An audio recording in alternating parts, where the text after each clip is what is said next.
नमस्कार साथीहरू, आज चाहिँ वैशाख 2 गते हामी साथीहरू भोटेकोसी बीच रिसोर्ट आयौँ। अब यहाँ चाहिँ निकै रमाइलो रहेछ।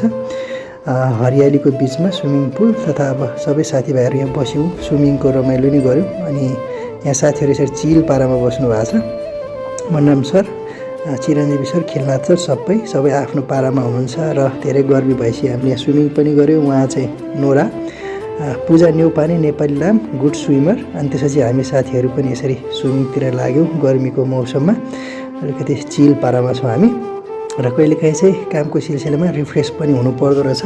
वर्षैभरि खटिएपछि अलिकति शरीरले रिफ्रेसमेन्ट पनि चाहँदो रहेछ र दिन निकै रमाइलो भयो। हामीले ऱ्याफ्टिङ पनि गऱ्यौँ।